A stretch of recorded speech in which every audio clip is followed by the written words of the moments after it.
we had mutual friends. We met at a basketball tournament. My dad always played basketball, and so he did, and it was in Indianapolis.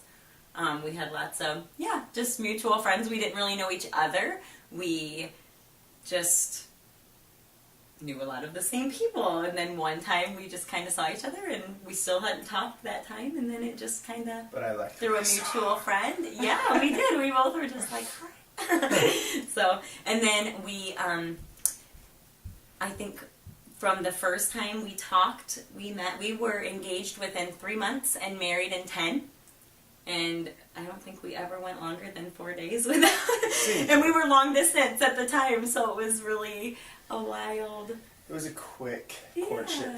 Yeah, it was. That's what we call it. We were young, but it's been fun, and we've just grown together, and it's been really. Yeah. It's been really good. She said it all. I don't. So. Sarah has grown in confidence a ton, and she used to have to sing styles that just didn't fit you at all. And to be just completely honest, I never really thought that she was good enough to be singing on stage with people. Like, I always thought she had a decent voice, but I wrote a song, and she sang with me sometimes, but I wrote a song, and it was very folky, and I thought it would sound very good with a girl singing with me. So I said, Sarah, sing this song.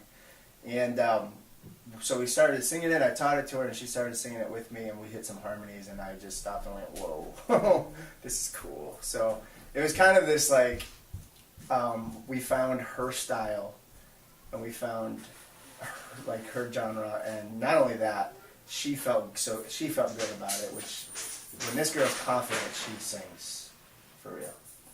Yeah. It's been a couple years of growing, like singing in church together and that kind of stuff, and I started to feel better, but then, it was like that time was like, we can do this together. Like, it just clicked. I don't know. It's good. It's grown, yeah. We had one gentleman who wrote us an email and said his wife was just diagnosed with Parkinson's, and her biggest fear was that when she got back, he was going to leave her. And as a special thing, he bought the song and played it for her, and he brought her flowers, and I guess brought her in the room, and the song was playing, and he said it just kind of changed her. He said, "This is how I feel about you." So it was a very cool story. We got another one of a young girl with leukemia, and her sister was diagnosed. Yep, and that song, she was like, it just totally spoke everything I felt through this whole process of, just her whole journey, dealing with her sister and her sister's cancer. And so those things are just so beautiful, because that's the heart of the music. It speaks to something greater. Yeah.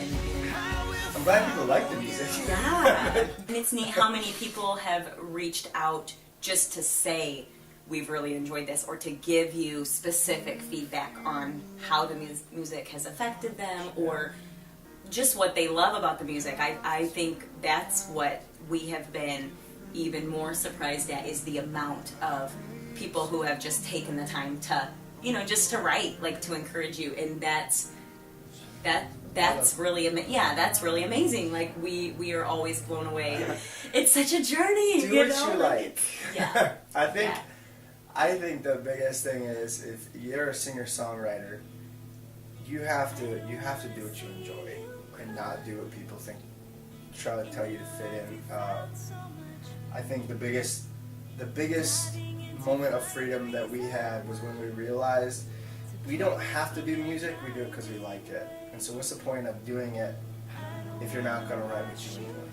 And I think you'll go a lot farther, you'll enjoy yourself a lot more if you take the time and discover what your creative bent is, and you write more for yourself than for other people, would be the biggest thing. And enjoy the journey. From my experience, people get so caught up in wanting to accomplish something that they never stop and just enjoy the fact that they get to sing. Be in the moment and do what you love. That's probably the two biggest things I would say. No,